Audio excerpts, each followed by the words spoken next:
So very briefly, my background is not in technology. I'm a business person. My business originated with a book I wrote about 15 years ago on information security and data security from a businessman's perspective, which, to my surprise, became the Open University postgraduate textbook. It's now in its 6th edition, and it's led to the development of a business which I think we're pretty well the leaders in ISO 27001 certification and services, and ridiculously in the last 6 months we appear to have become the leader in GDPR products and services, training, consultancy, books, tools, and all that sort of stuff. I'm going to briefly talk about the cyber threat environment. I'm going to touch on subjects you've heard about, GDPR, NIS, cyber assurance, and then the concept of resilience. And the starting point for me is the survey information, which you can find in a number of places, that most organizations are confident, quote, in their cyber defense. 70% of organizations, in fact, say that cybersecurity is completely embedded in their processes. It's a board-level concern with top executive focus. However, organizations face about 100+ targeted attacks per year, according to Accenture's research last year. 1 out of 3 are successful. That's 2 or 3 successful attacks per month, every month, 12 months of the year, with most breaches being discovered by outsiders, not by insiders. And really, it's only in America that you can have 2 opposing facts simultaneously untrue, but not in the world of cybersecurity. The reality is that boards are simply not paying attention to security. It's expensive, it's a pain, they don't understand stuff. Many directors still struggle with the issue of which button to push when they want to change programs. And why do they want to get involved in cybersecurity anyway? So the kind of things we say to boards and to senior managements when we're talking to them about cybersecurity is, this is what's really going on. There are any one of a number of organizations who run real-time maps of attacks going on in cyberspace, and we put it live on screen in the boardroom and let them just sit and they watch with their jaws on the ground for about 2 or 3 minutes the volume and scale of attacks which are taking place across the world all the time. And we say to them, how on earth do you expect that the organization, your organization, can survive unbreached in that kind of an environment? It's impossible. And the reality is that most organizations don't.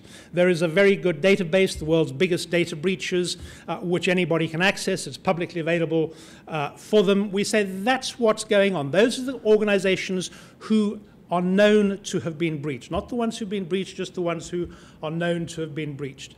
And the reality is that for all organizations, dealing with cyber risk is a matter of dealing with weaknesses in one or all of 3 areas: people, process, and technology. And mostly boards get frightened by the idea of closing down technology vulnerabilities because, as I said, they struggle outside of technology companies mostly to get to grips with what it's about. There's a bunch of different attackers, hacktivists, terrorists, nation-state people. We try and get boards to understand that the profile of the attacker as being a marginally larger than normal person sitting in a basement is simply not true. The reality of cybercrime is that it's very big business. Hackers can make a lot more money in what you might call the dark sector than they can in the private sector or the public sector, certainly with very much less bureaucracy. So attackers, a number of different varieties of them. Their motivation ranges from simply wanting to see if they can get into something to what they can get out of it in the way of money, to, of course, the possibility of destroying or undermining an organization. And we make the point that over time, cyber threats have got more and more sophisticated and easier to deploy. You don't have to be a genius to deploy a very successful attack, as is evidenced by the number of 17, 18, and 19-year-old near geniuses who are arrested for breaking into organizations who thought that they were incredibly secure. Attacks are relatively straightforward to put into place. And the reality of cyber risks is that they are focused on digital information. Digital information is way easier to steal than any other form of assets, and all organizations have got research and technology, advanced engineering, communications, whatever it might be, politically or commercially sensitive information, information that can help a competitor in a set of negotiations, information about how you're developing products and services, information about customers, passengers, financial data, and of course high-value physical assets which are under digital control, like networks, like critical national infrastructure.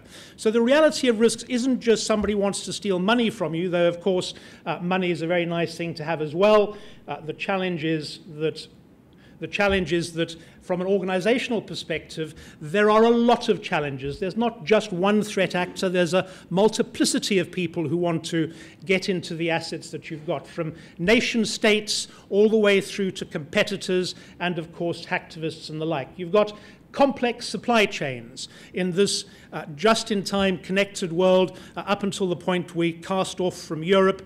We depend on supply chains. We depend on them to be able to connect into what we're doing and deliver information, services, as well as products, and it's a two-way relationship. We've got a very mobile, always-on environment. We've got rapid technology evolution. We've got highly inadequate staff awareness, people who simply don't understand the technology they're using, let alone the threats that go along with what they're doing. And, of course, we have lots of defects in processes. And the result is that security breach levels continue to rise. In the United Kingdom last year, according to the PwC survey, 90% of large organizations had a security breach, up from 81% a year before. This is organizations admitting to it. This is not real facts as to actually had breaches, the ones who admit to it. 74% of small businesses had a security breach, also up from the year before. Average cost of a data breach to a large organization sitting at 2.4 million. How much should we spend on our cybersecurity program? The answer is, how often do you want to spend 2.4 million on responding to the effect of a breach? And the range of attacks goes on developing. You all know that hacking the human is now the preferred route for an attacker to get into an organization. Phishing, spear phishing, whaling, insider breaches, the pleasures of ransomware. Organizations and boards really haven't got their heads around the fact that there are criminals who've been able to deploy technology where just 2 bitcoins gets you out of jail, but where a simple piece of crimeware can infect some 250,000 computers, generate 16 million, or in the case of Game Over ZS, over $100 million worth of revenue, on none of which do you have to pay taxes, all of which has got very low operating costs and therefore very high EBITDA. Most boards go eek. We talk to them, if you think you're a big organization and you're likely to be attacked, about the reality of advanced persistent threat type attacks, where attackers, normally large criminal organizations or nation states, will seek to attack on multiple fronts to find one breach. Remembering, of course, an attacker only has to be successful one time. You as a defender have to be successful every single time. All the attacker needs to do is get one piece of crimeware onto your infrastructure and then be able to contact it from some form of command and control center and exfiltrate data or information out of that. Of course, the real problem is small businesses. Most people running small businesses say, I'm not an issue really, I'm too small to be attractive, but the reality is that small businesses are really attractive because they're on shared servers, for instance. So if you get into one organization, you've got a reasonable prospect of getting into 20, 40, 50 different websites running on the same server. Usually small to medium businesses don't have much of an IT department, so their patching and software updating is probably a bit ropey. They don't have anybody who can respond particularly quickly. They've often got lots of nice, cheap, open source plugins which are out of date, and being open source, hackers can read code as well, so often they're easily often they're easily hacked. And there's no internal security practices that are well established, so passwords, access, all of that very easy to very easy to hack. And so if you want to get into a large organization that looks well defended, the practical way of doing that is hacking a small organization that supplies them, because a phishing email that comes from one of your suppliers, completely genuine email because it's come from their server, addressed to you and several other people in the organization, and it's got a link in it saying this is the report that you wanted, you're much more likely to click on the link than you are if the email comes from outside of the organization. There's almost no way you can pick up that this email is an attack email, but it's an effective way into large organizations. The Target breach that most of you will be aware of course, was effected through a small supplier who took advantage of inadequacies in the security control systems in heating and ventilation systems and building management services. So your supply chains are popular targets as well as you are.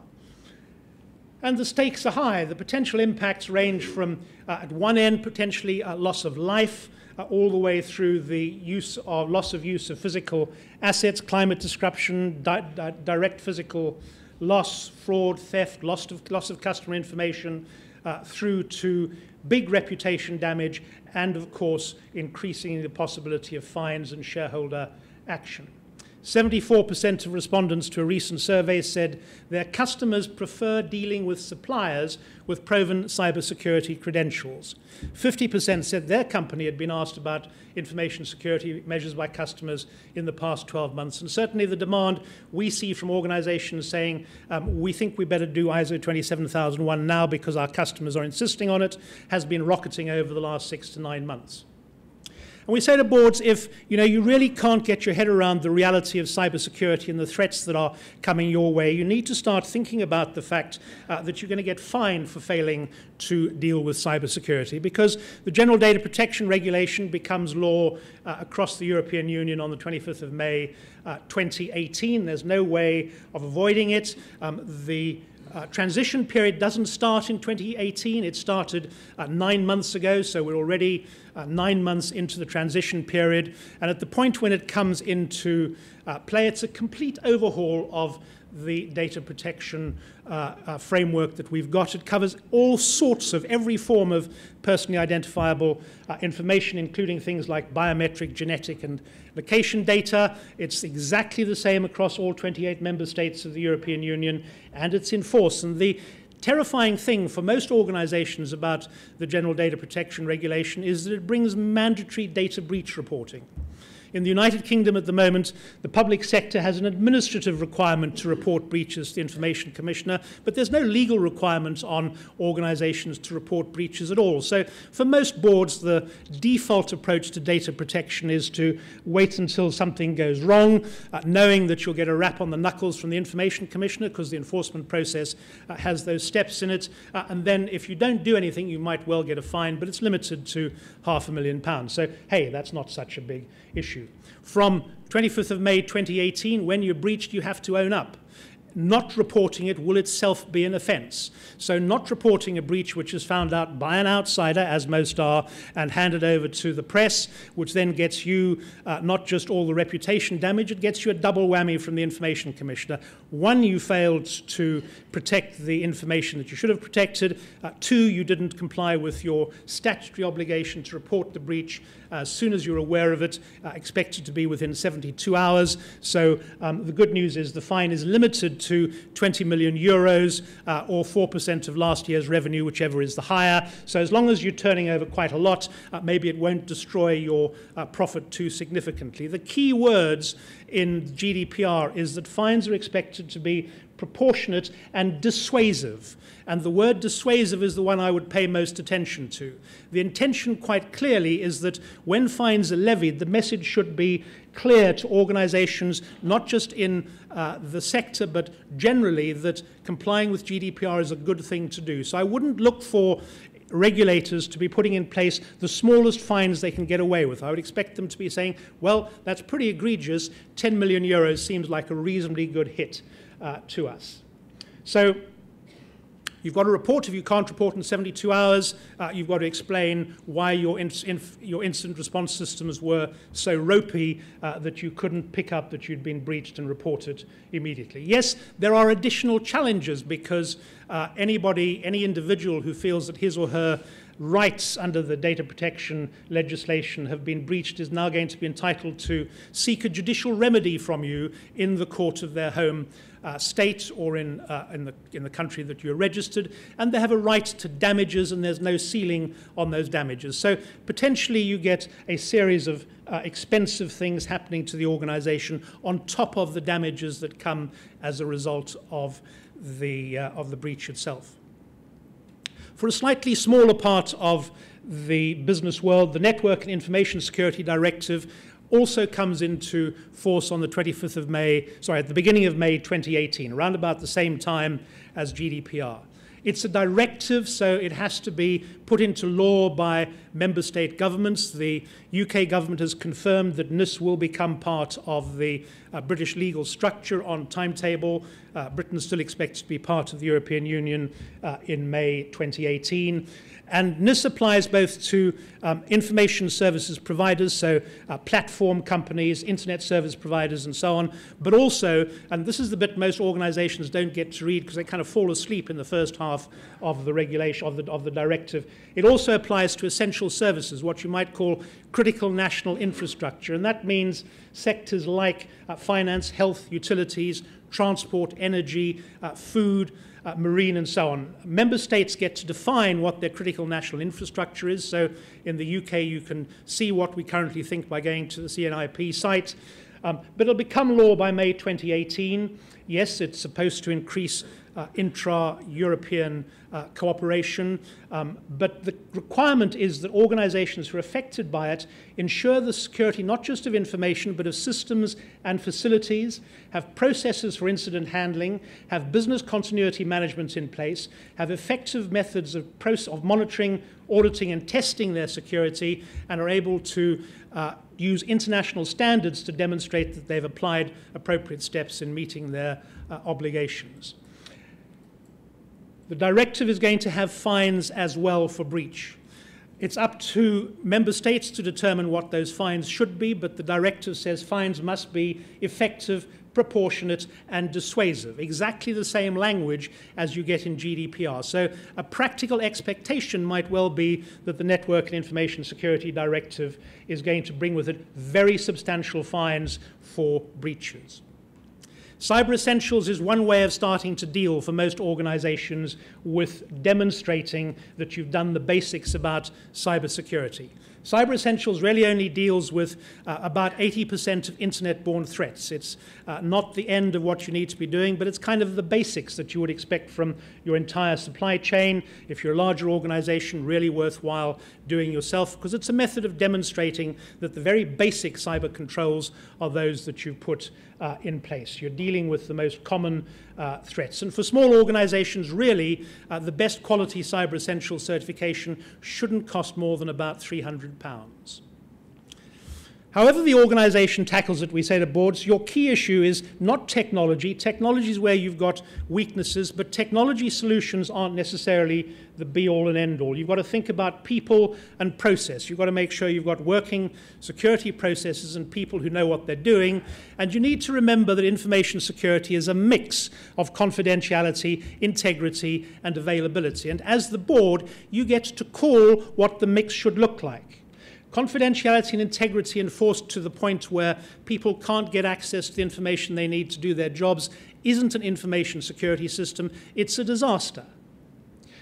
It's your job as a board to set the rules for the information security and cybersecurity team as to how they go about creating a framework that will enable the organization to protect information and assets and deliver the services that you're here to deliver. So management-driven, business-focused, built around risk appetite and oriented around what you're trying to achieve is the core of what, as an organization, you should be doing.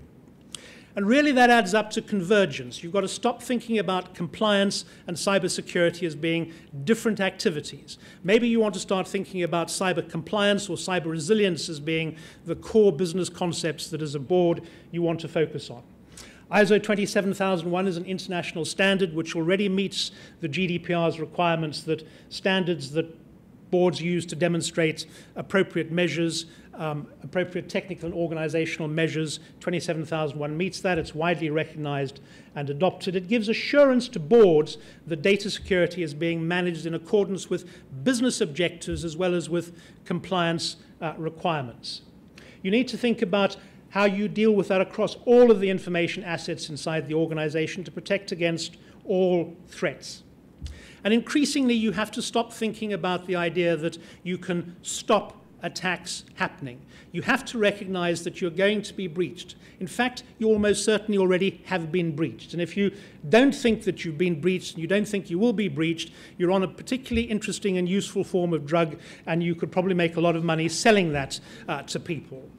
So you need to think about resilience. You need to think about how, when you're breached, you're able to respond to the breach in a way that protects core assets. You need to think about defense in depth. You need to think about the tying together of information security and business continuity. And you need to develop what you might call a cyber resilience strategy. It's a board-driven strategy that should focus on from starting with governance, with clear policies around what you want to see happen around cybersecurity and business continuity, which you as a board and as a senior management team provide leadership to the organization rather than saying, we don't understand it, we don't want to be involved, should reflect and have built into it your business regulatory and contractual requirements. So you should be integrating risk assessment, business impact assessments, data protection impact assessments. It's all part of the same process of, we have assets, what's the impact on those assets if the confidentiality, integrity, or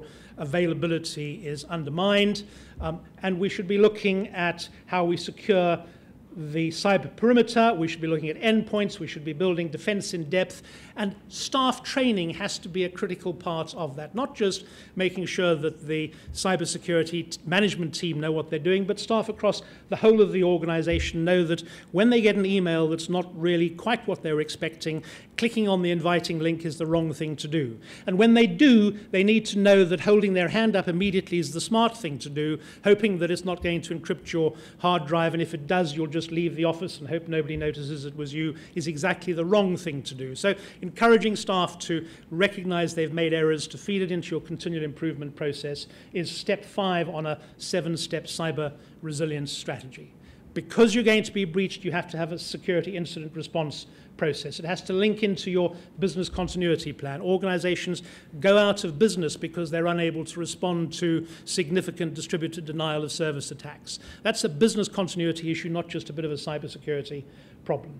And of course, as a board, you need to know it's all working. So the 7th step is audit, monitor, test, and continually improve the defenses, and make sure that as a board you're seeing the information on a quarterly basis at least, which tells you that this stuff is being dealt with in a way that's going to keep you out of jail. And I'll just finish with the comment the Information Commissioner made in response to a question 6 or so weeks ago in Parliament. The question was, do you think people will need to go to jail in order to ensure that boards deal with data protection properly? And her answer was yes.